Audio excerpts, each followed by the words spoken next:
Dear students, hope you are all doing good at home. Stay home, stay safe. So, Distributed Systems Lecture 2. In the previous class, we have discussed about what is meant by distributed systems. What are the two types of computer architectures? That is tightly coupled and loosely coupled.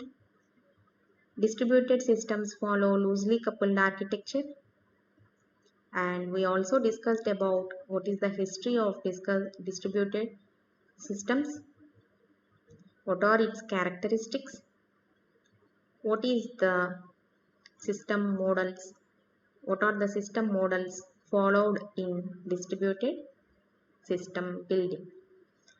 Under that, we have covered about mini computer model and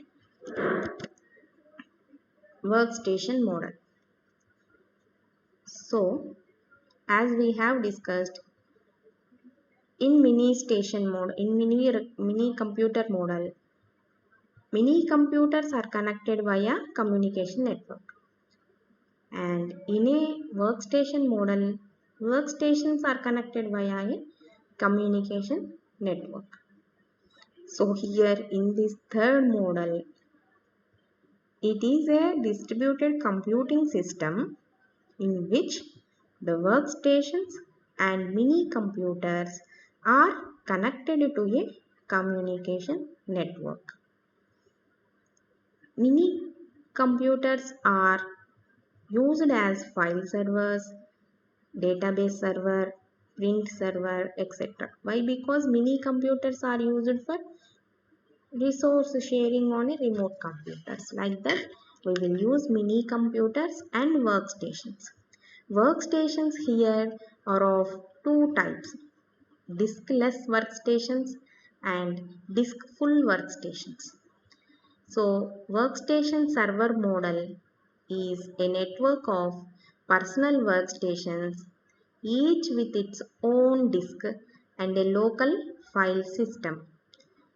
So, a workstation with its own local disk is called as diskful workstation, and a workstation without a local disk is called as diskless workstation. Okay, there is a if there is a own local disk, it is called diskful workstation. If there is no local disk, without a local disk, it is called diskless workstations.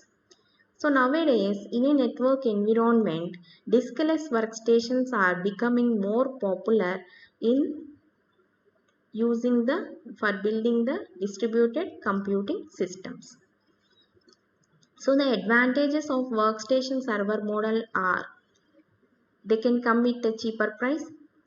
Diskless workstations are also preferred than diskful workstations because system maintenance will not be there in diskless workstations. Users have the flexibility to use any workstation, and the request response protocol is another advantage, and there is a guaranteed response when we are using workstation server model. The example of this type of workstation model is vSystem. It is a example which is based on workstation server model. Hope you all understood about workstation server model. It is a one system model in which the workstations and mini computers are connected via a communication network. Point number 1. Point number 2, workstations are of two types, that they are diskless workstations and diskful workstations. And the other one is diskless workstations are more popular than diskful workstations. And the advantages of this model with an example is vSystem. The system model which we are now going to discuss about is processor pool model. The processor pool model is basically based on one observation it has created, and it is the system model which is to be followed when there is a computing power required. Then we will follow this type of model. Means basically I have said that it is based on the observation that most of the time a user is not using computing power, but once in a while he or she may need a very large amount of computing power for a short time. So computing power is required much for a short time, except that part of the time, all the time processor time is idle. Most of the time is idle. So unlike this workstation server model in which a processor is allocated to each user, if that user is not doing any computing calculations like that, computing power he is not using, then the processor time is waste and the processor will be in idle state.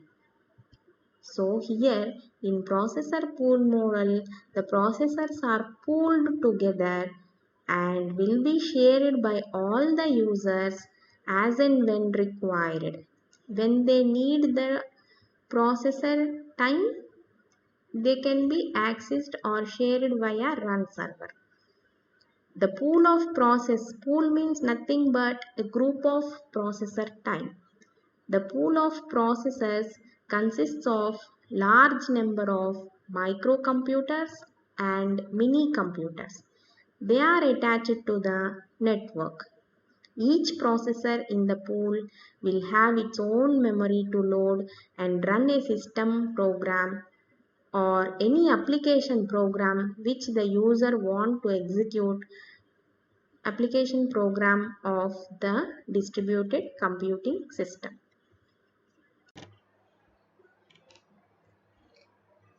So, as shown in the figure here, there are different terminals and there are a pool of processors. A processor taking care, which is called run server, file server, like that. As shown in figure, in the pure processor pool model, the processors in the pool have no terminals attached directly to them, and users access the system from terminals that are attached to the network via special devices. See here, there are no pools attached to the terminals directly. That is what here. No terminals attached directly to the processors, and users access the system from terminals that are attached to the network. The terminals will access the pool of processors via the communication network. Terminals are connected via communication network and they are interconnected to the processors. These terminals are either small diskless workstations or graphic terminals, etc. A special server which you are looking into the figure, there is a server called as run server which manages and allocates the processors in the pool to different users on demand basis.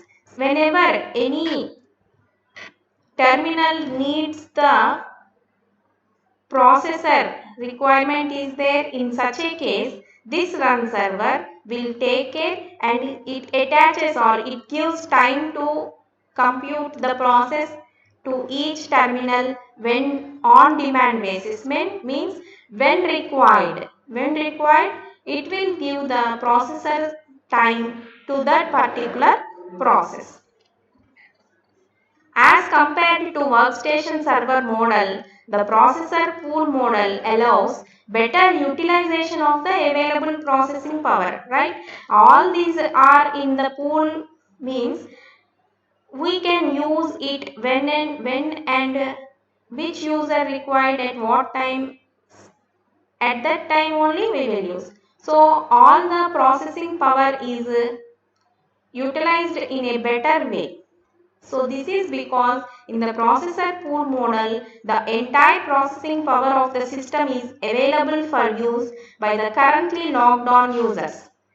Whenever there is a requirement, we can access it from the pool. Whereas it is not true in case of workstation server model, in which several workstations may be idle at a particular time. But here we can use it in an efficient manner. The processors are used in an efficient manner as they are in the pool and they are managed by the run server. Whenever any user want to use this processor, the run server will give access to that particular terminals.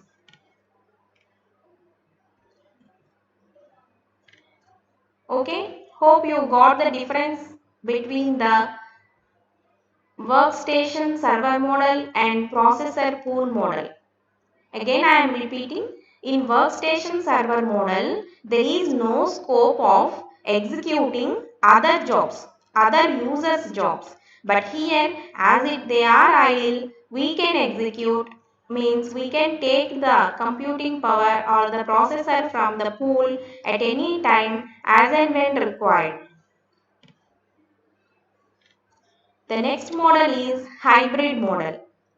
So, in the previous four models, the workstation server model is the most widely used model for building distributed computing systems.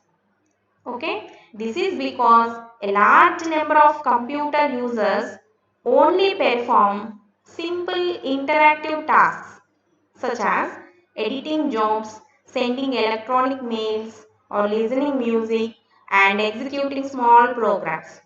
So, most of the used model is workstation server model, but it is a ideal model for simple usage. But in a working environment which has group of users who often perform jobs need who are in need with massive computing power. Massive means large. Large computing power is required, then the processor pool model is more attractive, right? When there is a much computations or calculations are there, the system model we need to follow for building a distributed system is processor pool model. But when there are only interactive jobs, then workstation model is the best model. So, in order to get the both advantages, what we will follow in hybrid model is combining the advantages of workstation model, workstation server model and processor pool model gives you the hybrid model. So a hybrid model is used to build a distributed computing system. A hybrid model is based on workstation server model but with the addition of a pool of processors. The processors in the pool can be allocated dynamically for computations that are too large for workstations or that require several computers concurrently for efficient execution. So in this manner, hybrid model is more expensive to implement than the workstation server model or processor pool model. Okay. When there are group of processors, we will call it as a processor pool. So in order to combine these two models, it is expensive.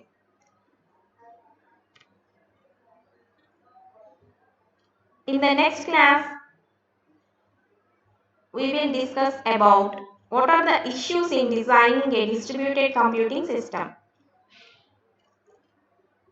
Up to now, we have covered what is meant by distributed computing system. In short, about all the history of distributed computing system. System models means 5 types of system models.